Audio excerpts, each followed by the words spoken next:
বিশিষ্ট পার্লামেন্টেরিয়ান বিএনপির সাবেক স্থায়ী কমিটির সদস্য, চট্টগ্রামের সিংহপুরুষ ৫ বারের সংসদ সদস্য, জননেতা শহীদ সালাউদ্দিন কাদের চৌধুরীর নবম মৃত্যুবার্ষিকী উপলক্ষে ১ নং হলদিয়া ইউনিয়ন ৪ ও ৫ নম্বর ওয়ার্ডের উদ্যোগে নানা কর্মসূচি পালন করা হয়েছে। বৃহস্পতিবার শহীদ সালাউদ্দিন কাদের চৌধুরীর কবরে পুষ্পস্তবক অর্পণ এবং কবর জিয়ারত কর্মসূচি পালন করা হয়। এ সময় উপস্থিত ছিলেন হলদিয়া ইউনিয়ন বিএনপির সাবেক সাংগঠনিক সম্পাদক এস এম শোয়েব, বিএনপি নেতা কে এম আজগর উদ্দিন চৌধুরী, যুব দলের মোহাম্মদ জাহাঙ্গীর আলম, স্বেচ্ছাসেবক দলের যুগ্ম আহ্বায়ক মোহাম্মদ দিদারুল আলম এবং স্বেচ্ছাসেবক দলের সদস্য মোহাম্মদ ইলিয়াস,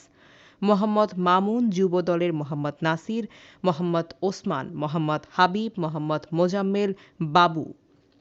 মোহাম্মদ মুজিব, মোহাম্মদ সেলিম, মোহাম্মদ ইউনুস, মোহাম্মদ কামাল, মোহাম্মদ রুবেল, মোহাম্মদ এনাম, মোহাম্মদ শরীফ এবং ৪ ও ৫ নম্বর ওয়ার্ডের সর্বস্তরের জনসাধারণ। আমরা যারা সমবেত হচ্ছি, যারা আমিন করতেছে, আমরা যাতে আমার